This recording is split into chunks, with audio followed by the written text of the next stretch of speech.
ক্যারিয়ারের 3 যুগ পূর্ণ করলেন।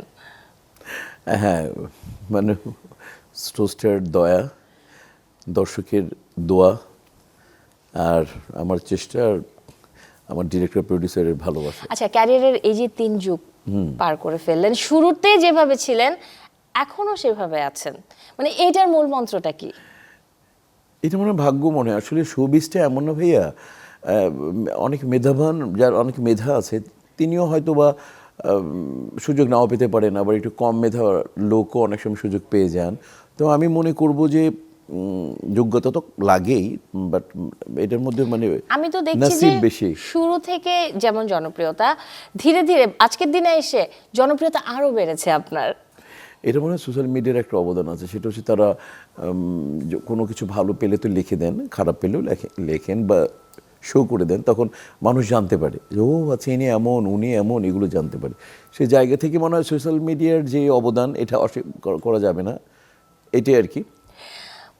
ক্যারিয়ারের শুরুটা তো কিন্তু আপনি, আমি যদি ভুল না করি, নায়ক হয়েই তো করেছেন, তাই না? জি, জি, জি। এবং পরে থিতু হয়েছেন খল চরিত্রে। জি। আজকের দিনে এসে আপনার কি মনে হয় মিশা ভাই, যদি আমি জানতে চাই যে নায়ক হলে কি মিশা সওদাগর হতে পারতেন, নাকি তাকেও ছাড়িয়ে যেতেন আপনি?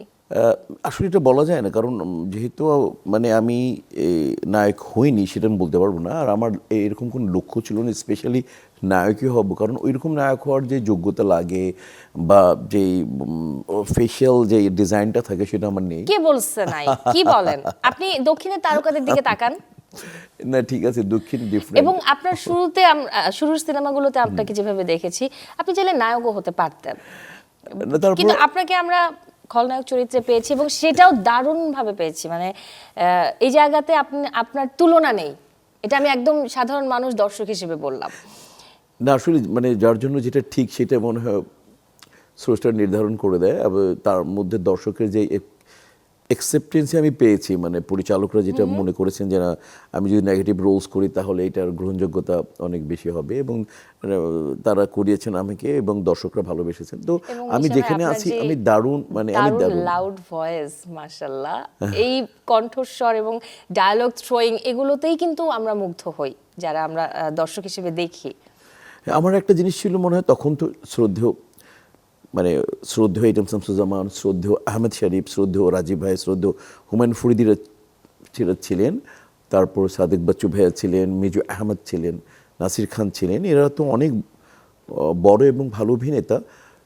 তো বাট আমার কাছে মনে হয় মাঝে মাঝে নিজেকে যখন বিবেচনা করি বা খুঁজি যে কেন ওনারা থাকা অবস্থায় আমি মানে সবচেয়ে ব্যস্ত ভিলেন কেন হয়ে গেলাম, তখন আমার মনে হলো যে মানে আস্তে আস্তে করে মানুষ ইয়াংদেরকে, মানে মৌসুমে সানি, মৌসুমে সালমান, আমিন খান, অমিত হাসান এবং এনারাই যখন মেন নায়ক চলে আসতো, তখন আমরা ইয়াং ভিলেন যাতে নায়কের কাছাকাছি হয়, এটা একটা আমার ফেভার।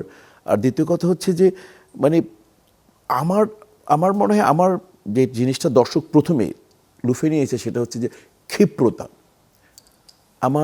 আমি যে কোনো মানে এগ্রেসিভনেসটা আপনি যেভাবে মানে প্রেজেন্ট করতে পেরেছেন, আমার মানে খুব মানে স্পন্টেনিয়াসলি আমি যে কোনো জিনিস কথা বলতে পারি, নাচতে পারি, হাঁটতে পারি, ফাইট করতে পারি, যে আর এগুলো আমার সব করা ছিল।